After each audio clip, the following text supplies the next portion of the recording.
Hello there, welcome back to Craft Therapy. We have been crocheting our little fingers off for the past 8 weeks, and so this week I decided to take a little bit of a break from the needles.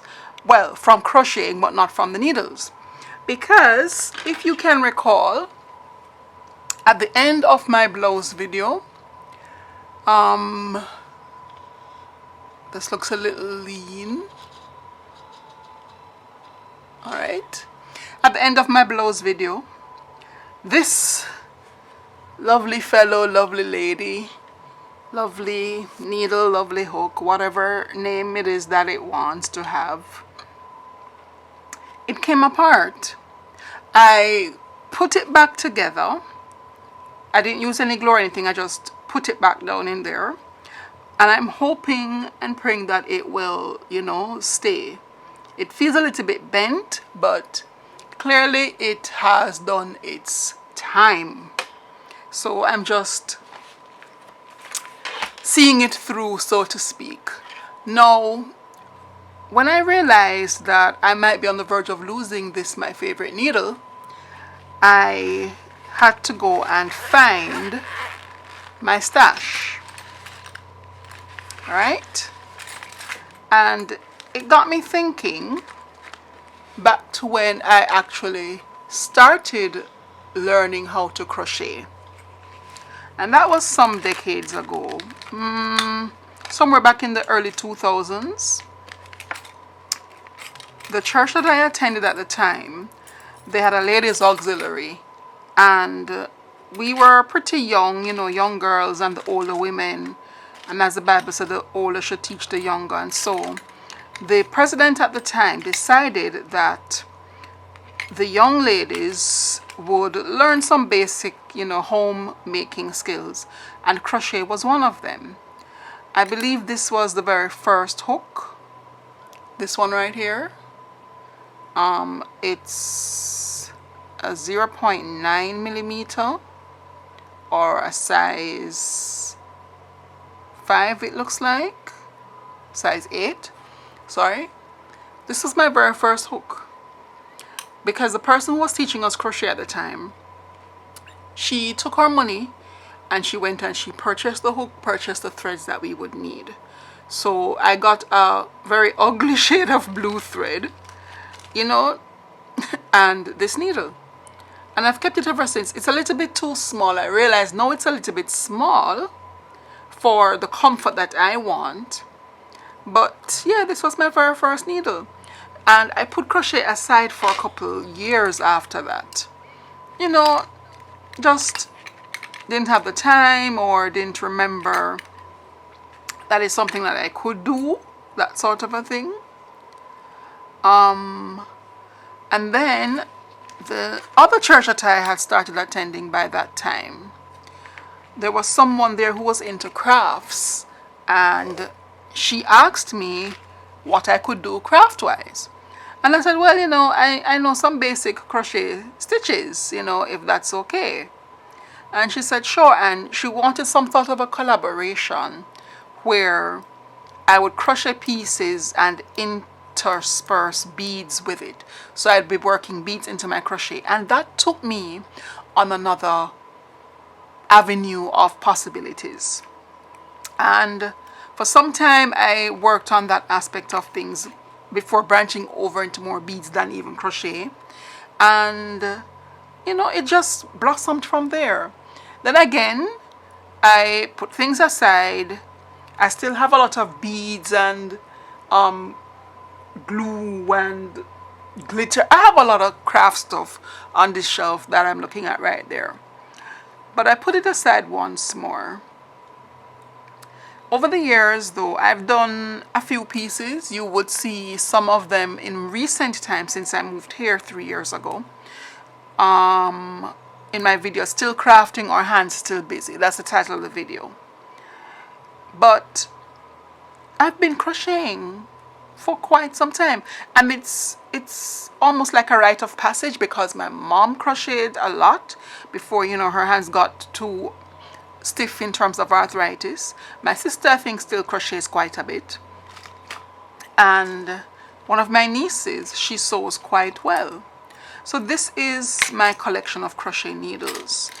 When I bought this one, because I'm not much into sizes, I bought this one at the same time because I wasn't sure which one would work, and I realized this was a little bit too big, and this is a 1.25, so I'm going to guess that this is about a 1.1 millimeter. So when I'm looking again, that's what I need to look for. This is a 1.3. You know, I've just bought these needles randomly and just have them put aside. The ones in the case, I actually bought online a couple months or maybe a year ago. And I have this set also. I think this I bought at the same time I bought these. And it wasn't for lack of having, and I bought this at the same time as well. So you can see that they kind of all look the same. Well, these are these and this, right? It wasn't for lack of having crochet needles or crochet hooks, because I had these as well. What's missing here, I gave away one of them to someone that I was teaching how to crochet. You know, I was not going to give away the purple. And I have all of these. I think this is some sort of tapestry thingamajig, right? But I have all of these. I'm not sure why there's a space here and here, right? Clearly I'm missing something, but that's the least of the apostles. But this is my crochet needle stash, and I was trying to find a replacement for this one until I came across this and realized, okay, so I'm looking for at least a 1.1, right? But my problem is I think I'm going to have to try, and so this is the 1.1. It looks about the same size, but the feel, I like the feel of this in my hand. The feel, it just feels very flimsy. Not to mention these are super duper light. Maybe this one would make some sense, you get me? Good grip on that. But they're pretty light. So I have all of these as backup. But trust me, OG, the OG. So what I might do is baby this. This is another 1.1 as well. So let me put this back before I misplace it. This is a 1.9, so I think this is now a 2, so it goes all the way up from 0 point something up to 1.9 there. I'm trying to figure out which ones are missing and why, because I don't think I took out any. This is 1.75. This is one. I'm a little bit OCD with my stuff like that. This is 1.6, it looks like. So I'm just trying to figure out which one is missing and why. Alright, so this is 1.5, 1.6, unless there was nothing there and I just didn't check it when I got it. 1.75, I know it's not these because these are, you can clearly see the rust on them, so I know it's not any of these. So clearly when I bought it, I didn't check it to make sure that I had everything there and nothing is really missing. Right, but this is my collection, so I am on the hunt to finding a hook with a good grip like that to replace this one, but it's not for lack of having options. I guess over time, at some point in time, if I have time, if the Lord spares my life and if He tarries, I will find uses for all of these needles, because it's the weight of the thread or the size of the thread, and I find that this just works with most of the thread that I get, which is a size 10 thread. I don't know what that means, right? I'm not a professional crocheter, so don't come for me. But this is my needle collection. And you know, like the stove where you have many burners but you have that burner, that's what this needle is for me, for the crochet thread, and this for my yarn. This though I will kind of play with depending on the kind of yarn, because I have found that with this hook, some yarn is too big, some yarn is too small. So I will kind of, wiggle around with these or any of these for the yarn. But for the thread, this is my go-to. This now, some years ago, even before I got this pouch, some years ago, a friend of mine, she, and this is mostly for yarn, she brought this for me, nice and cute. So I have this as well, and I use some of that for yarn. I hardly use these. I'll use them if I'm making like a backpack. I made a backpack once. I didn't know I could do it. I think I made two actually. I didn't know I could do it.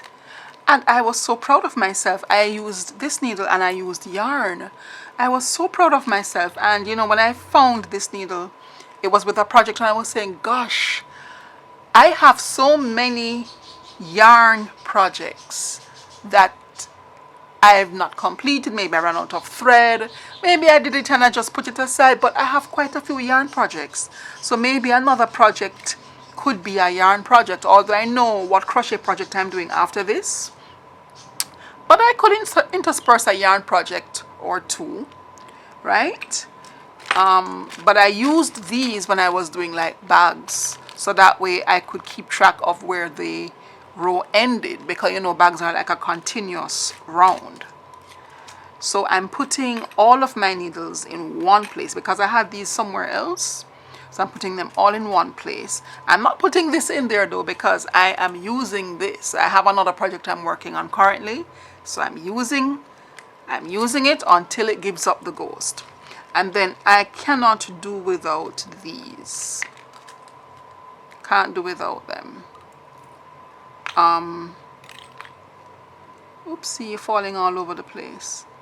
Like the blunt edges, these are very good for weaving stuff in. Of course, I have a variety here, but I pull out just one and it has become the favorite. You saw me using it when I was finishing off the blouse with the neckline. So you see the burner. The favorite burner, right? Already. But it's good to know that I have options if I need to find an option for something. And that's about it. This is just an old manicure kit scissors that I repurposed and decided that it's going to become my crochet scissors. Although I have this and I have, other little snippies if I so desire. For my macrame, of course, I have to use a bigger pair of scissors in order to get the real cutting that I want to get cut. But that's it in a nutshell. So it wasn't a really craft project, but just to show you some tools of my trade for this particular era of crafting. Of course, I'll show you my macrame cords and my beads. I'm thinking of doing some crochet beadwork again. That would be another interesting project. Would you believe that the battery conked out just as I was going into my wrap-up mode? But that's it for this week's video. I do hope that you enjoyed my collection of crochet needles and hooks and other thingamajigs. And if you have any suggestions, any advice, any teaching lessons in terms of what to do with these hooks and how they're actually used, I welcome your thoughts and your suggestions. So until the next time that we meet, have a good one. Remember, keep those hands busy so that your mind will be at peace. Happy crafting.